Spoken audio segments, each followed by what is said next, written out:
ఉత్తరాదిన BJP ప్రభంజనానికి అడ్డుకట్ట వేయాలన్న India కూటమికి మాయావతి నీళ్లు జల్లే అవకాశాలే కనిపిస్తున్నాయని రాజకీయ విశ్లేషకులు అభిప్రాయపడుతున్నారు. ఇండియా కూటమి మాయా పెట్టుకున్న ప్రత్యేక కుంపట్లో ఆవిరైపోయేలా ఉందనే అనుమానాలు వస్తున్నాయి. మాయా ఒంటరి పోరు బీజేపీకి లాభం చేకూర్చేందుకే అని ఇండియా కూటమి నేతలు ఆరోపిస్తున్నారు. ముఖ్యంగా ఉత్తరప్రదేశ్, రాజస్థాన్, మధ్యప్రదేశ్, ఛత్తీస్గఢ్ రాష్ట్రాల్లో బీజేపీని నిలువరించేందుకు ఇండియా కూటమి చేస్తున్న యత్నాలకు మాయావతి గండి కొట్టేలా ఉంది. ఈ రాష్ట్రాల్లో బీఎస్పీ కారణంగా మైనార్టీ ఓట్లు కనిపిస్తోంది. అత్త రాష్ట్రమైన యూపీలో ఈసారి బీజేపీ 70 సీట్ల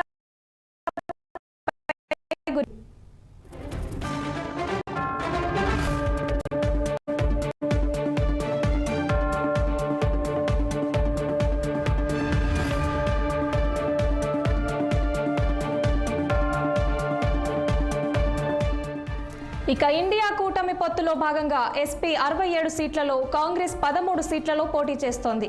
21% ఉన్న యాదవ ఓట్లు, 19% ఉన్న మైనార్టీ ఓట్లు తమకే పడతాయని కూటమి భావిస్తోంది. కొన్ని చోట్ల మైనార్టీల జనాభా 30% ఉంది. వీరంతా ఎస్పీ, బీఎస్పీ, కాంగ్రెస్ పార్టీలకు సాంప్రదాయక ఓటర్లే.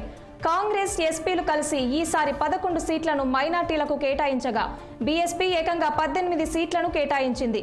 సహరన్పూర్, మొరాదాబాద్, రాంపూర్, పిలిభిట్, లక్నో, బదాయూన్, వారణాసి, గోరఖ్పూర్, ఫిరోజాబాద్తో పాటు మరికొన్ని నియోజకవర్గాల్లో బీఎస్పీ మైనార్టీలను బరిలోకి దింపింది.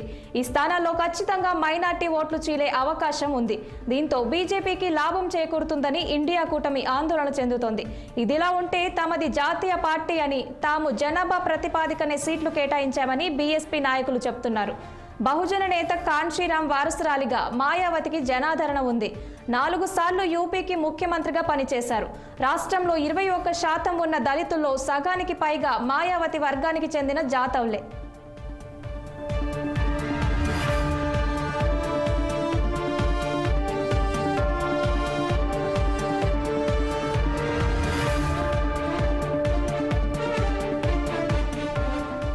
రెండు 2004 లోక్సభ ఎన్నికల్లో బీఎస్పీకి 19 సీట్లు రాగా 2009లో 21 సీట్లు వచ్చాయి. 2014లో మాత్రం 1 సీటు కూడా సాధించలేకపోయింది. 2019లో ఎస్పీ, రాష్ట్రీయ లోక్ దళ్తో పట్టుపట్ల 10 సీట్లు గెలవగా వారిలో 5 ఎంపీలు పార్టీని వీడారు.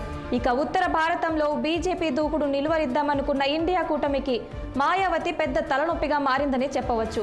ఏదేమైనా ఈసారి ఎన్నికల్లో మాయా మార్క్ మాత్రం స్పష్టంగా కనిపించనుందనే చెప్పవచ్చు.